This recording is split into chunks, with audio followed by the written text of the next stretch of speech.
15ই August 1947 এই দিনটাকে আমরা ভারতের স্বাধীনতা দিবস হিসাবে উদযাপন করি।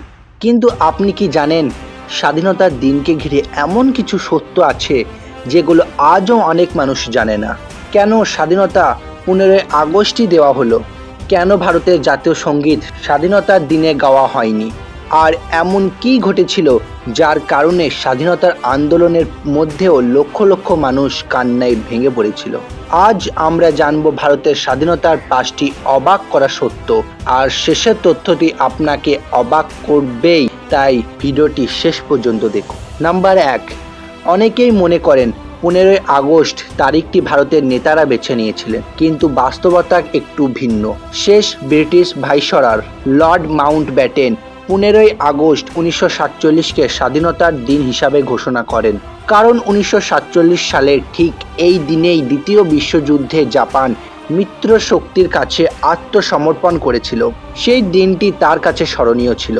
তবে এই সিদ্ধান্ত নিয়ে অনেক বিতর্কও হয়েছিল, কারণ কিছু জ্যোতিষী এই দিনটিকে শুভ মনে করেননি।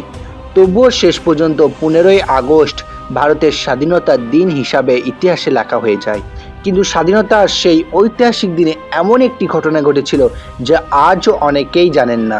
নাম্বার 2, আজ স্বাধীনতা দিবস মানে আমাদের মনে পড়ে জাতীয় পতাকা আর জাতীয় সঙ্গীত। কিন্তু 1947 সালের 15ই আগস্ট স্বাধীনতার প্রথম আনুষ্ঠানিক অনুষ্ঠানে জনগণমন জাতীয় সঙ্গীত হিসাবে গাওয়া হয়নি, কারণ তখনও জনগণমন ভারতের আনুষ্ঠানিক জাতীয় সঙ্গীত হিসাবে ঘোষণা করা হয়নি। পরে 24শে জানুয়ারি 1950 সালে ভারতের গণপরিষদ এটিকে আনুষ্ঠানিকভাবে জাতীয় সঙ্গীত হিসাবে গ্রহণ করে।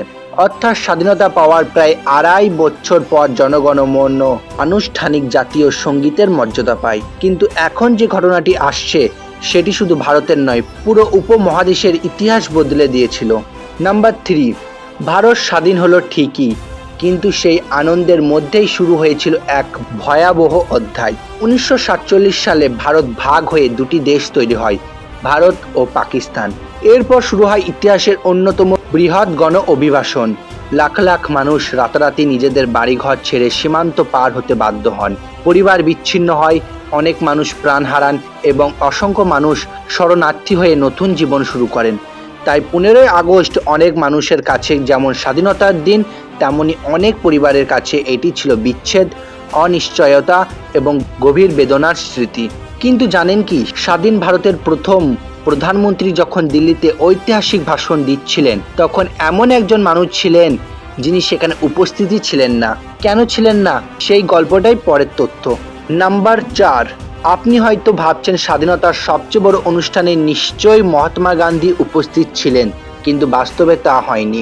1947 সালের 15ই আগস্ট যখন দিল্লিতে স্বাধীনতার উৎসব চলছে এবং জওহরলাল নেহেরু তার ঐতিহাসিক ট্রাস্ট অ্যান্ড ডেস্টিনি ভাষণ দিচ্ছেন, তখন মহাত্মা গান্ধী দিল্লিতে ছিলেন না, তিনি তখন কলকাতায় ছিলেন। সেখানে সাম্প্রদায়িক দাঙ্গা থামানোর জন্য শান্তির প্রচেষ্টা চালিয়েছিলেন। তার কাছে মানুষের জীবন বাঁচানোর উদযাপনের চেয়েও বেশি গুরুত্বপূর্ণ ছিল। এ কারণেই ভারতের স্বাধীনতার সবচেয়ে বড় অনুষ্ঠানে দেশের অন্যতম প্রধান স্বাধীনতা সংগ্রামী উপস্থিত ছিলেন না। আর এখন আসছে শেষ তথ্য, এই তথ্যটি অনেকেই জানেন না। নাম্বার 5, অনেকের ধারণা 15ই আগস্ট 1947-এ পুরো ভারত একসঙ্গে স্বাধীন হয়ে গিয়েছিল, কিন্তু বাস্তবে তখন 500রও বেশি দেশীয় রাজ্য ছিল।